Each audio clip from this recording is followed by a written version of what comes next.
today.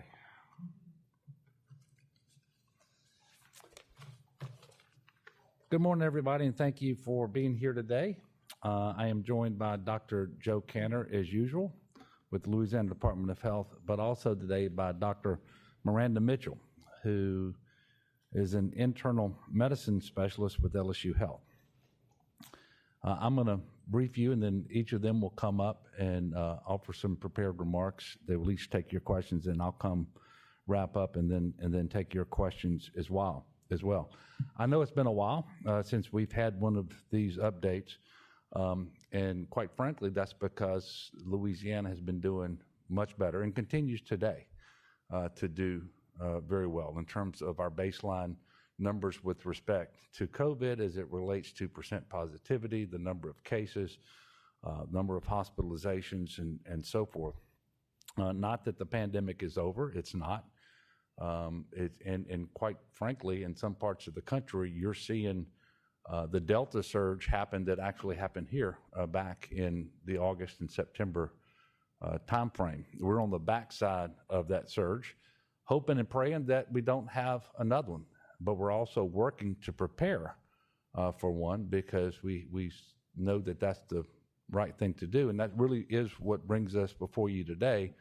We're going to have a discussion about the Omicron variant. And we wanted you to have this update so that everybody is on the same page about what we're doing here in Louisiana, what we know now. Quite frankly, there's still a lot that we don't know. There's a lot that the world doesn't know about this particular variant. It has obviously been deemed and I think classified as a variant of concern by the World Health Organization. And it was really a week ago today that they sounded I don't want to say sounded the alarm, but they made this big announcement about this particular variant because I think it was first detected in South Africa, but now we know it's in at least 36 countries. I think as of today, it's in 5 states. And I want to make sure you're aware we haven't yet detected it in Louisiana. That certainly doesn't mean that it isn't here, but we know that it is in New York, Hawaii, Colorado, California, and Minnesota. And given the nature of pandemics and how the virus spreads and how these variants move, we can anticipate that there will be additional cases all over the world and all over the country. And we are trying very hard through surveillance measures and testing and sequencing to detect whether the variant is here in Louisiana. We've not detected one, and I want to be clear about that. I also want to be clear that as soon as we do, if we do, then we will make sure that you all know it, that the people of Louisiana know as much about that as possible. It's also fair to say that there's an awful lot of studies going on here in the country and around the world to understand this Omicron variant. For example, do the standard PCR and antigen tests detect this variant as they have with previous ones? Is this variant more transmissible? And if so, to what degree? Is it more virulent or not? And if so, to what degree?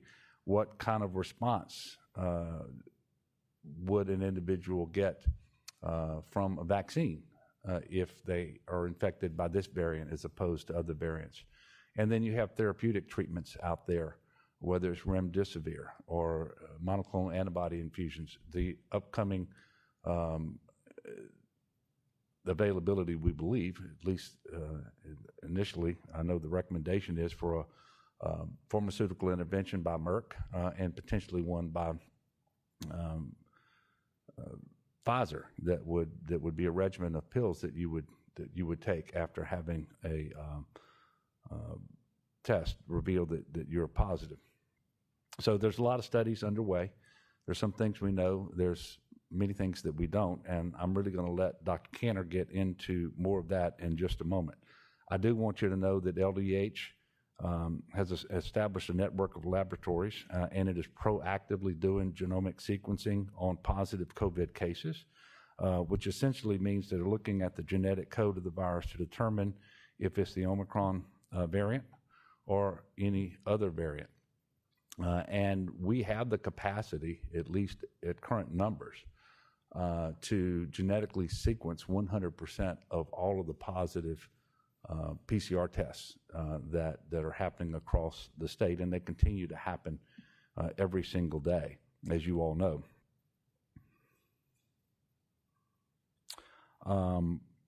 I also want to make clear that while we're here today talking about the Omicron variant, today in Louisiana, as best we know, virtually 100% of all the cases are attributable to the Delta variant.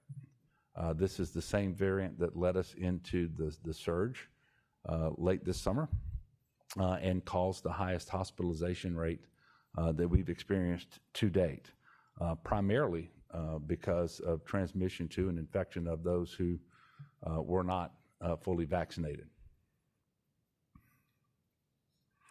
So if you contract COVID in Louisiana right now, you're almost certainly going to have the Delta variant. And I don't really know what difference that makes to an individual, because you have COVID and it's contagious, and we know that outcomes can be serious, especially for those who are not vaccinated fully, or those whose immunity from the vaccination is waned because of the lapse of time, or perhaps because you are more vulnerable to disease given your age or your health condition. And that brings me to the next point. Your best protection from COVID-19, regardless of the variant that you're thinking about or that you might be exposed to, whether it's Delta, Omicron, or anything else, is to get yourself vaccinated, fully vaccinated. Getting your children who are eligible vaccinated, other loved ones. And then after you're vaccinated, as soon as you're eligible for a booster, and by the way, you saw the federal government moved recently to the same policy that we went to in Louisiana previously, and that is all adults 18 and above. Once you are 6 months beyond the second dose of Pfizer or Moderna vaccines, you're eligible for a booster, and it's 2 months after your one shot of Johnson & Johnson. So vaccinations, to include the boosters, critically important if you want to protect yourself and your family and the community. And really, that's the way out of this pandemic, with the least cases, the least sickness and hospitalizations and deaths. Right now, around 49% of Louisiana's population is fully vaccinated. Clearly, that's not enough. We have not been vaccinated in the numbers that we need. A little more than 2.5 million people have at least started the vaccination process, and we got to get those numbers up. And so I'm again appealing to the people of Louisiana. If you've started your vaccination series, make sure that you complete it. If you've completed it, get boosted as soon as you're eligible.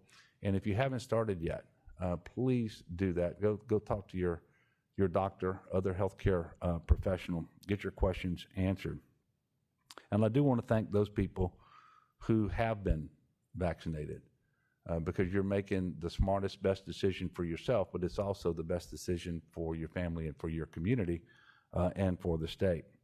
And I'll remind you, if you're vaccinated, you're less likely to contract the disease, and so transmission is reduced in the proportion to which the population's vaccinated. Mutations happen as a function of transmission. And if we can drive down transmission here and elsewhere around the country and around the world, you see less of the variants that then cause concerns, such as the Omicron variant that we're dealing with today.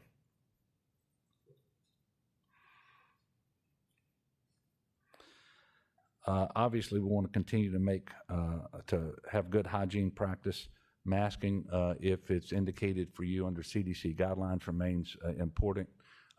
And you're going to hear a little bit more in a moment about travel, gatherings, holiday events, and put that into perspective by looking back at what happened last year. So making good decisions. You know, an outdoor event is still 19 times less likely to produce an infection as the same event held indoors.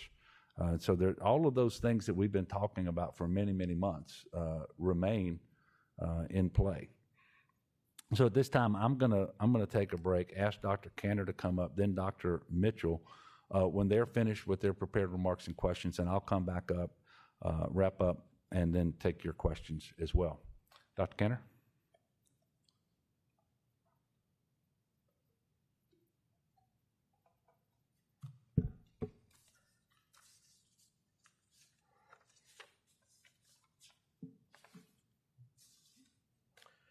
Thank you, Governor. Good afternoon. Hope everyone had a restful and a safe Thanksgiving, and I will wish Happy Hanukkah to anyone who celebrates. As the Governor insinuated, we're paying very close attention to Omicron right now, and we're in close contact with the CDC and colleagues from across the country. At this point, I'll tell you, it's not the time to panic, but it is time to be paying attention and to perhaps take a couple precautions right now. I'm going to go through what we know, what we don't know, where we're at, where we might be headed, and then I'll be happy to take any questions afterwards.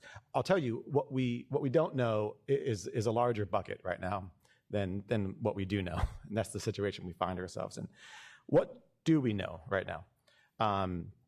New variant Omicron was identified in swabs that were collected on the 11th of November and the 14th of November from samples in South Africa and Botswana. Before I go farther, I need to say this. Everything we know right now about Omicron is because of the transparency and generosity of collaboration with our scientific colleagues in South Africa and Botswana. So we owe them a debt of gratitude. They were immediately transparent about this, and we, as a state, country, and a world, will be able to respond better because of their partnership in this. I have to say that. On November 26th, the day after Thanksgiving, the WHO essentially rang the bell on this and labeled Omicron as a variant of concern. That was after some preliminary data showing it increasing quite rapidly in a particular province of South Africa, the province that includes the town of Johannesburg. Of particular note, this variant has a lot of mutations from the baseline COVID virus, about 50 mutations in total, 30 of which are on the spike protein. Spike protein is the part of the COVID virus that allows it to gain entry into the cell. It's a particularly important part. It's the part that's targeted by vaccines and some therapeutics, and that's what a lot of the discussion is focusing on right now. Because of that high number of mutations, there are theoretical concerns for increased transmissibility of this variant and resistance to therapeutics, medicines we take like monoclonal antibodies, resistance to vaccines that we have available to us, and resistance to the partial protection one gets from having been infected with COVID in the past. Theoretical concerns. As the days and weeks go on, we will either verify or reject those theoretical concerns as more data comes in. One piece of data came in yesterday and today, and it's a unpeer-reviewed report from some physicians in South Africa that suggests for people who did have prior infection with COVID but are not vaccinated, they perhaps have a 3 times greater chance of reinfection with Omicron than they did with Delta. That's preliminary. That's not yet confirmed. Again, data is coming in fast and furious right now, and like we've done throughout COVID, we do the best job we can to make sense of it, and we know more and more as time goes on. So far, and this could have changed in the 12 minutes we've been here, Omicron has been identified in 36 countries, including, as the governor said, the US. It's in the 5 states that the governor mentioned. And of the US cases right now, it includes both individuals who have recently traveled to Southern Africa and individuals who did not, and presumably were exposed here to other people who did. It includes people who both were previously fully vaccinated and not, and it includes people who were priorly infected with COVID and not. So it really has run the gamut. The presumption right now, for all the reasons the governor gave, is that, of course, Omicron is in the US in larger numbers than the handful of cases that have been formally identified right now.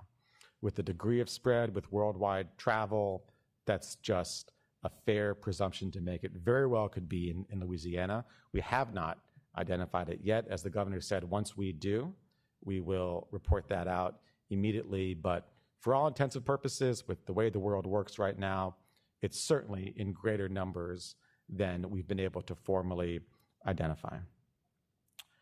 What don't we know right now? We don't have great data about how transmissible this variant will be. Again, there's theoretical data based on the number of mutations and where those mutations are, that it will be more transmissible.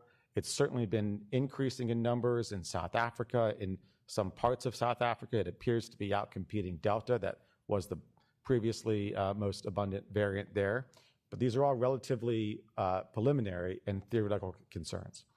Until we get more data and more time to see what happens, we won't have a more definitive answer about how transmissible it is, and that's a crucial question.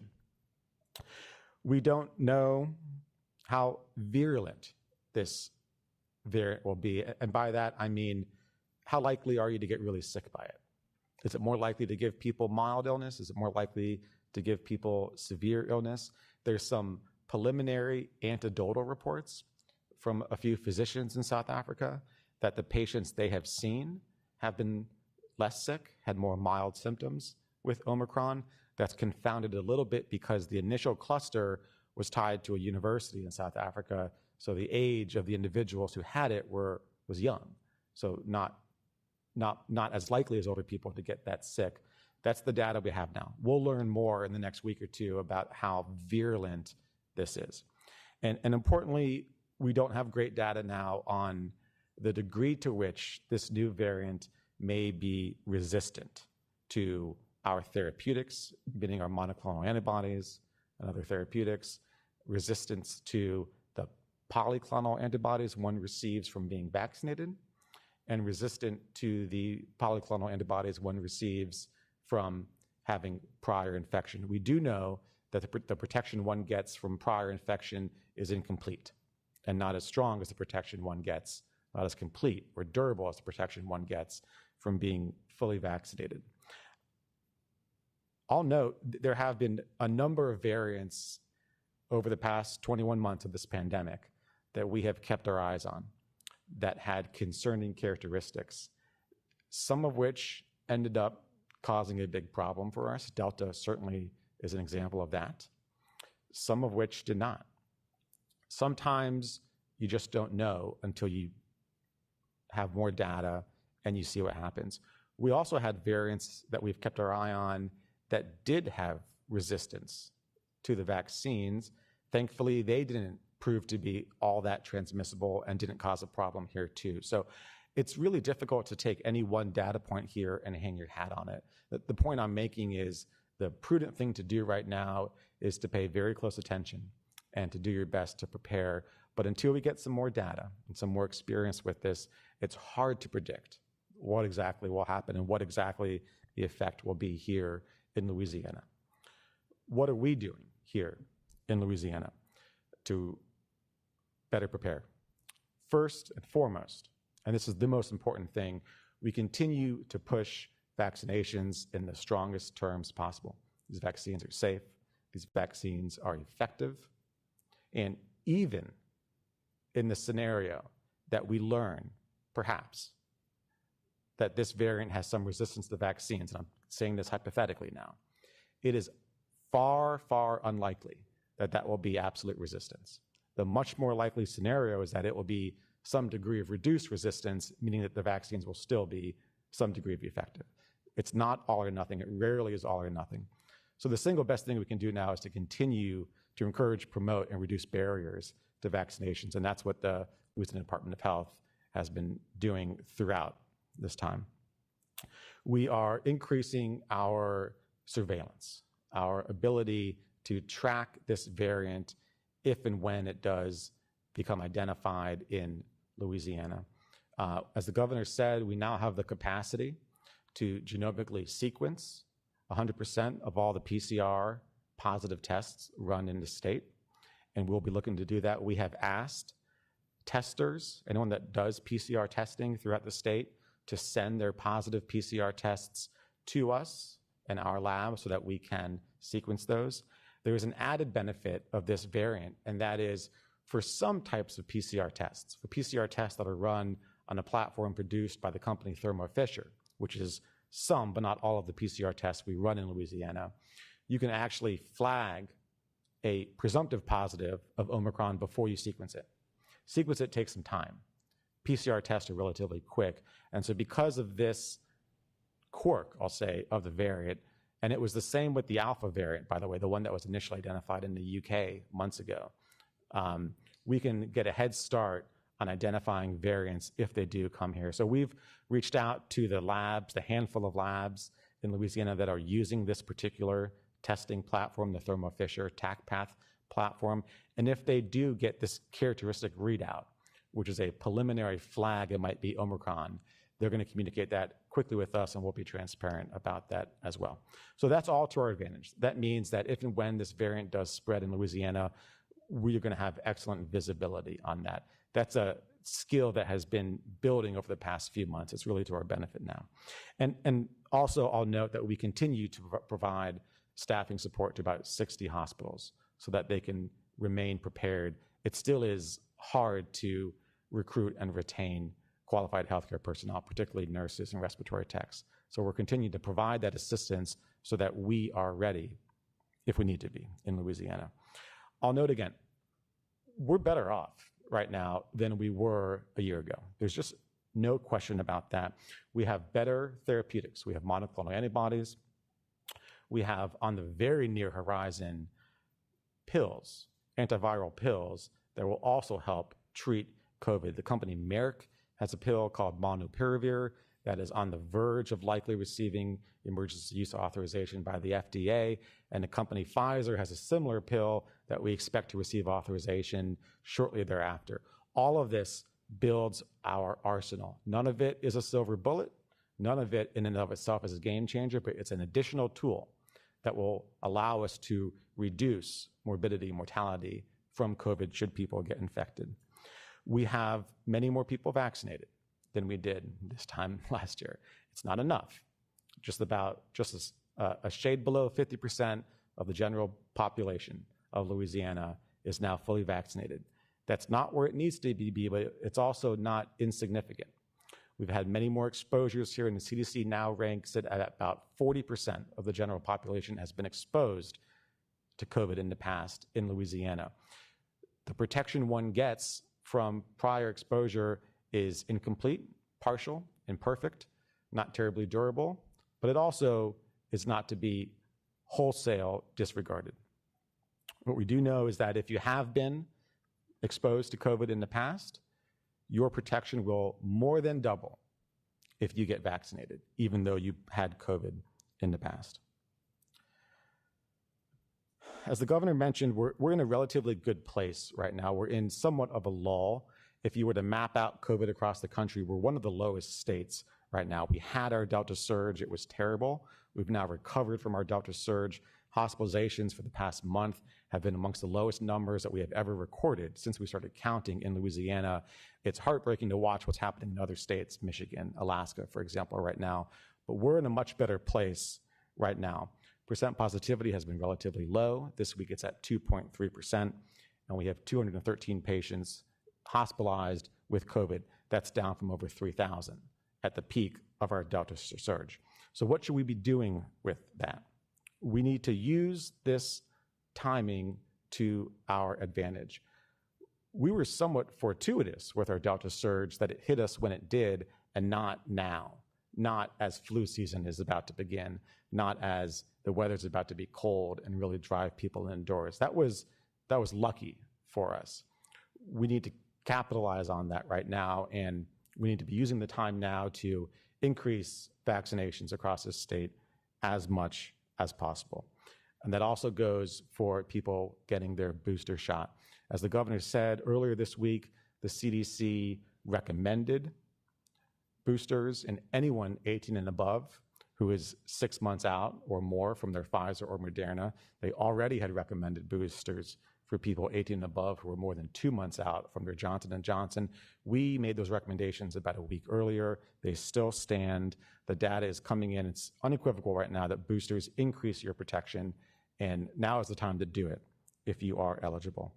I am thinking about Omicron like a storm that is out in the Gulf, way, way out in the Gulf. And I can tell you now that we're 3 days out from hurricane season, I'm allowed to make that analogy. Way, way out in the Gulf. You don't know what the track's going to be. You don't know exactly where it's going to go. You don't know exactly how strong it's going to be when it gets there. But you're paying attention, and you're probably preparing. Right now, preparing means getting vaccinated. And if you or your loved ones have not done so or have not gotten boosted and you're eligible, now's the time to do it. I'll pause there. I'd be happy to take any questions if you have any. Yeah. What are you guys seeing with the vaccination rates lately? In terms, are they plateauing? And if so, what are some ways that you guys are trying to get those up? Yeah, it's a great question. They have been relatively steady. We've been on average, really for over a month now, almost probably 6 weeks, getting about 2,000 new individuals beginning their vaccine series every day, people that haven't yet been vaccinated. I and the governor want that number to be much higher. I guess I'm somewhat thankful that it's not lower than that. But that's where it is. I'll tell you, we continue to push as much as possible. We continue to run community events and have people show up to get vaccinated that I don't think would have showed up had we not done that. There was one at the Quarters facility in Baton Rouge very recently, and that was very well attended. It was a big success. We continue to promote and incentivize the vaccine. The shot for $100 for your first shot has been extended throughout the end of this year. And we continue to combat myths and misinformation everywhere we find them. And I think we're going to have to continue doing that. I don't think I see much of that stopping. What's the biggest concern for you with Omicron? Is it the possibility that it is vaccine resistant? Is it sickness? Is it? I mean, what's your biggest concern when it comes to Omicron? I'm looking back again through the variants that we've kind of kept our eye on in the past, and now there's like a whole Greek alphabet of them. I think what would make me the most concerned is if we learn that it's both resistant to some degree to the protections we have and more transmissible. I think that combination would certainly be cause for concern.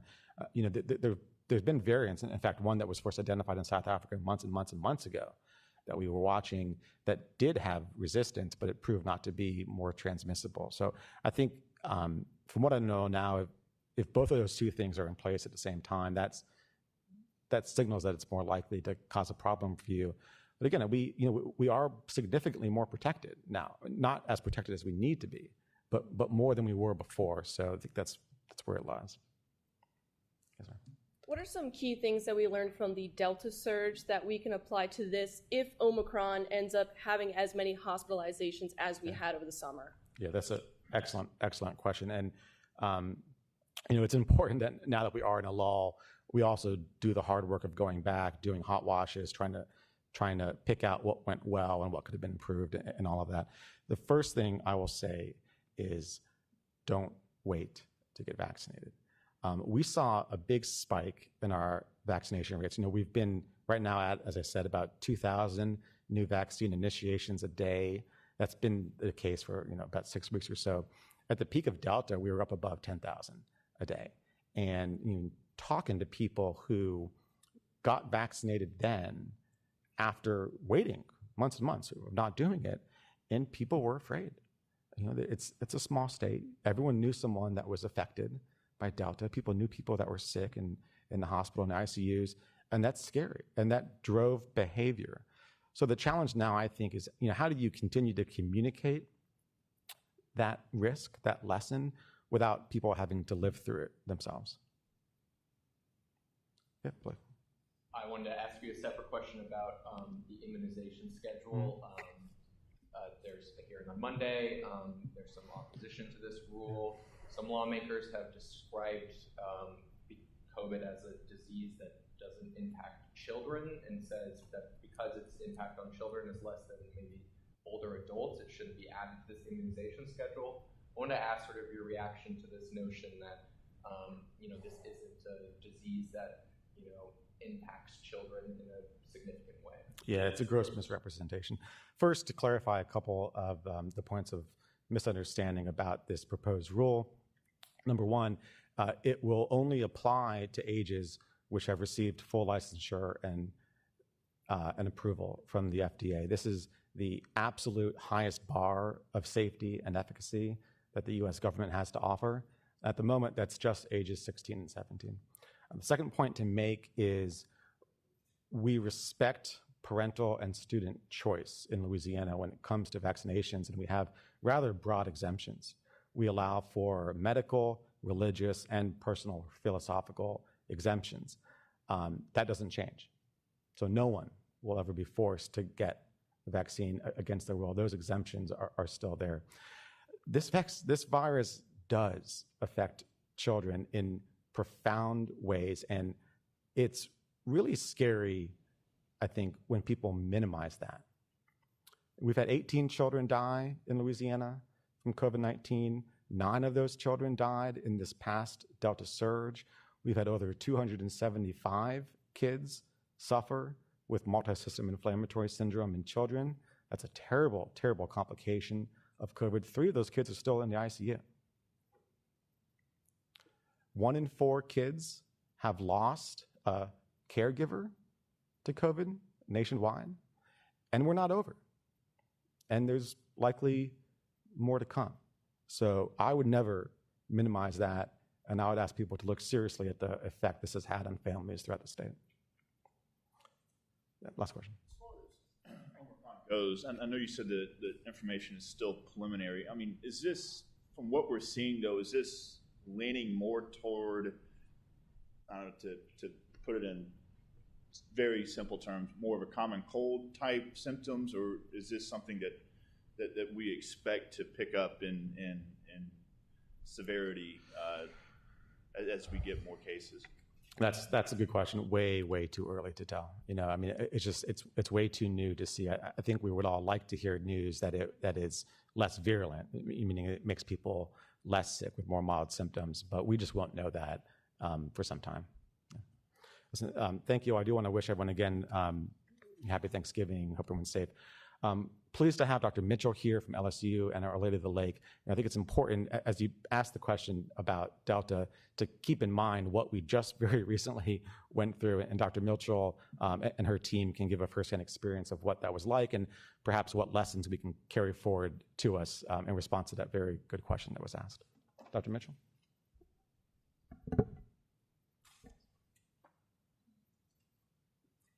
Good morning. Thank you guys for having me. As Dr. Cantor and Governor Edwards said, my name is Dr. Miranda Mitchell. I'm an internal medicine physician with LSU who practices at Our Lady of the Lake Hospital. I take care of hospitalized adult patients. And as I reflect on my time caring for patients during the Delta surge in the late summer, the emotion that comes to mind is fear. Fear because when I took care of patients, both hospitalized with COVID and non-COVID illnesses, my experiences with those patients admitted with COVID, the fear that they experienced resonated most with me. And that was because for the majority of the patients that I took care of, they were otherwise healthy individuals who had not been vaccinated against COVID-19. And these patients were now admitted to the hospital with a life-threatening medical illness related to complications from COVID-19 infection. The most common complication that they experienced was difficulty with breathing, which required treatment, including supplemental oxygen to support their breathing. And for a person who has never been in a hospital before and never had a major medical illness, now being relegated to having oxygen in their nose attached to a wall, having the intense sensation of shortness of breath with every activity, something as simple as leaning forward to reach for their cell phone if it started to ring would result in significant shortness of breath with drop of their oxygen levels. And to go in their room day after day and sit with them and hear their stories and see the fear, the terrifying fear in their eyes, that was difficult. Just as afraid as they were, I was afraid, because that one patient in front of me was in the scarcest resource that we had at that time, which was a hospital bed. I knew that although there was a patient in front of me that I was caring for, that there were that many plus more patients in the emergency department waiting room that were vying to get into that bed, that scarce resource, because we were at the brink of being able to provide care because all of our beds were full. As a doctor who's dedicated her life to care for patients and try to get them in the best state of health as possible, it's immensely disturbing to have a patient where you feel like you can't help them. And the reason that you can't help them is because you can't get to them because there's no bed. And I applaud our hospital administration and our staff in creating beds in a hospital wherever it was safe to create a bed. But it was my biggest fear that there would be a patient who was unstable and would have a complication of their COVID-19 infection, and we weren't able to get to them. Those are the type of stories that you hear people talk about in war zones and natural catastrophes and major crises. But that was our reality. That is what we saw day in and day out for weeks during the late summer, during the Delta surge. And it was scary. And we don't want to go back there. What I can do is share my story with you guys and hope that this encourages you to stay as safe as possible. As a state, we've made tremendous progress with COVID-19 and the fight against COVID-19. And we don't want to let our guard down. We don't want to go back to where we were this summer and push our healthcare system to the brink. How can we prevent that? As Dr. Cantor and Governor Edwards has said, we wanted you all to stay safe. And one of the best tools we have to keep you safe is vaccination. So please get vaccinated. If you are vaccinated, get your booster, because we have holiday seasons coming up and we know people are going to be tempted to gather because we haven't been able to do so for so long. But we want you to be safe because Delta is still here. And we don't want another surge of Delta to push our hospitals to the brink again. That's not something that any of us want. And if we can do anything to avoid that, please stay safe. That's all I have. Any questions? Yes. Wondering, how did it feel to be in this, working during this surge, knowing that there was this vaccine available and that could have prevented this for so many of your patients? I mean, what sort of emotions were your patients feeling and sort of were you as a physician feeling in that moment? So from the patient perspective, as I sat with them and heard their stories, it was kind of a mixed bag, surprisingly. For patients in the hospital very sick from COVID-19, I did get some patients who said that they still didn't want to be vaccinated, which was mind-blowing to me, but that was their experience. Thankfully, the majority of patients, their hospitalization was a wake-up call. And they vowed to me that as soon as it was safe as possible, they were going to be vaccinated and that they were going to tell their friends and families to get vaccinated. And I say that because some people need a little bit more time, and that's fine, but get vaccinated. Do the research, talk to your medical professionals, and do what you can to stay safe. And like I said, right now, the best tool we have is vaccination. From a provider standpoint, I treat every patient. So whether the patient is vaccinated or not, it doesn't change how I treat them. But if the patient is unvaccinated, I go that extra effort to do the education to make sure that we stress how important vaccination is and how potentially it can prevent severe illness in not only them, but their families. Any other questions? Thank you, guys.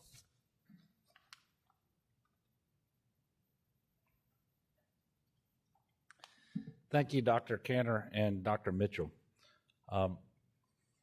obviously the message we want everyone to take away today is that we want people to be aware and concerned, but certainly not panicked. And quite frankly, the things that we are asking people to do today are the things we were asking them to do over the last number of months. Because it remains the case that in order to protect yourself, your family, your community, to have less disruptions to schools, to businesses, to the economy, is for people to be vaccinated and to be boosted and to not wait.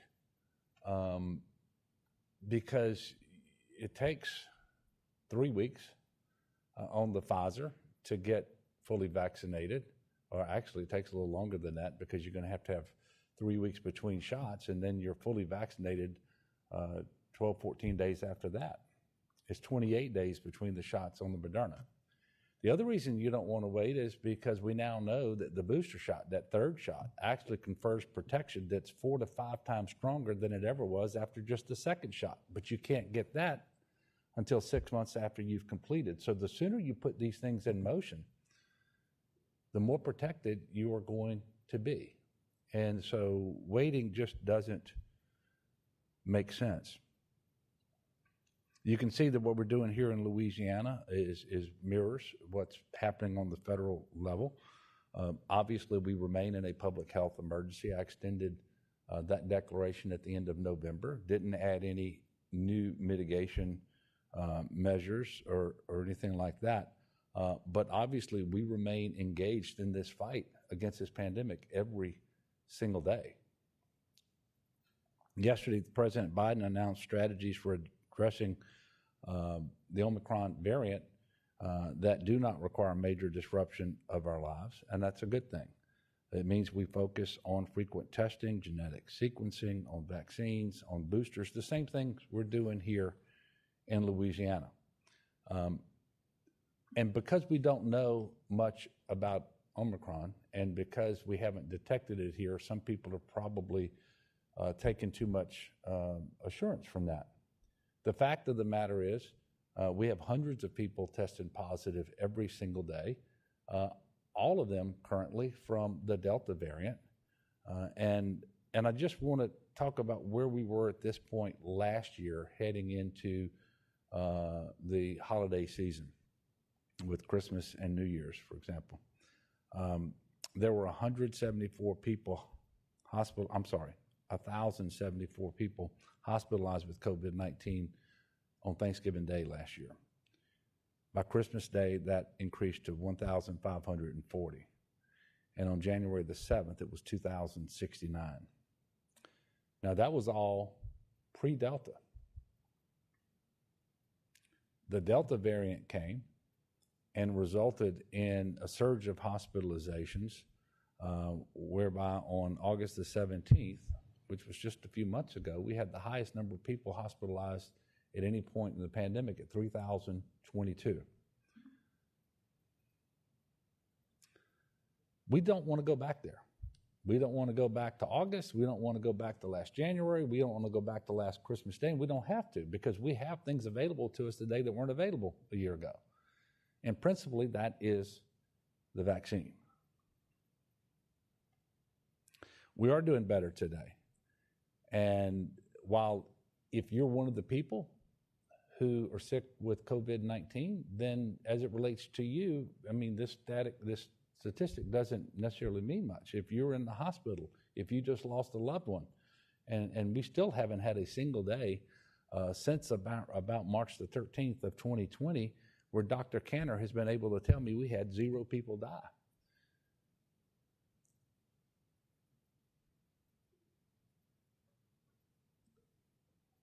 But we don't want to go back there. We have 213 people in the hospital today with COVID-19 across the state of Louisiana. And Dr. Mitchell's probably very thankful that the number of people hospitalized there, filling those beds, is much smaller than it was just a few months ago.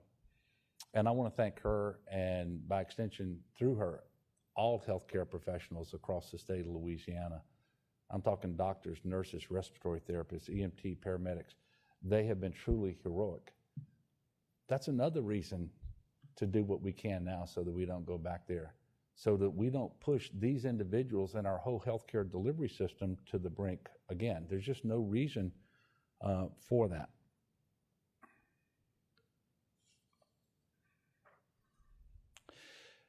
So in order to continue, and I think Dr. Cantor mentioned this a while ago, to increase the number of vaccinations as best we can, we have decided, and I think we announced on Tuesday, that we're extending the Shot for 100 program through the end of the year, December the 31st. This provides a $100 debit card to Louisianans who are newly going sleeves up, which means getting their first shot. It was extended because we want to make sure that with the holidays upon us, that people have that added incentive, just a little bit of a nudge. Perhaps that's what it takes to get them protected as they gather with loved ones. On November the 30th, just recently, we had the highest participation day in the Shot for 100 since the program began, with 1,646 people getting their first shot in a single day. We have seen very high participation, for example, on college campuses recently as they prepare both for the holiday break that they're getting and also for the spring semester that is right around the corner. The families of children age 5 to 11 are also eligible for this incentive. So we encourage those families to please consider taking advantage of the program and understand that when you gather, especially indoors, and typically around the holidays, you gather with people of different generations, 3, 4 generations in one place. Those older people, those sicker people, are more likely to have a severe outcome should they contract the disease. And so having as many people there vaccinated as possible will make sure that it's as safe as it can be. We're also very excited that 48 community pharmacies and 26 parishes are now offering the $100 debit card. That should make it easier for some folks who haven't been able to make it out to some of the other events that we've been staging across the state of Louisiana. And for more information about Shot for 100, we do encourage people to visit shotfor100.com, or you can call Louisiana's COVID-19 vaccine hotline. It's 1-855-453-0774. And that hotline can, in addition to explaining more about the Shot for 100 program, it can answer questions about vaccines and can connect callers to medical professionals to address any additional questions. Before I take questions, I'll announce, I don't know when the next press conference is going to be. I know that we're going to do in a couple of weeks a year-end press conference, but if we need to do one before then, we will certainly let you know. So if you have questions, I'll be happy to take them. Yes, sir. I also want to ask about the immunization schedule. It's my understanding that, and really the buck stops with you, unless you decide that you don't want to implement the rule, then the rule will go forward and being added to the, or it'll be added. Do you have any intention of backtracking on that rule, or is it in your mind this is what's going to happen? I would have to learn something different than I've learned to date, whether it be something pertaining to the law or to the vaccine, some medical reason. I don't anticipate that will happen. I've done a really deep dive already, and I think for all the reasons that Dr. Cantor mentioned a while ago, I'd also refer you to an excellent letter to the editor that I read this morning in the Morning Advocate from Dr. Klein, who this is his specialty, and he's at Children's Hospital in New Orleans. For all those reasons and many more, it is certainly my inclination that the vaccine will be added to the schedule that pertains to K through 12 schools and higher ed, and that will happen through a very transparent, open rulemaking process where the notice went out, public input has been gathered. There's going to be oversight, hearings by the legislature, and so forth. But I just think it's really important to embrace the science, and really it's also important to not engage in misinformation, and there's an awful lot of that out there as well. So, for example, while I personally think it would be a mistake, it'll be up to parents to decide whether their kids get vaccinated or not. That's consistent with the way we do other vaccinations as well, and we're not going to change that.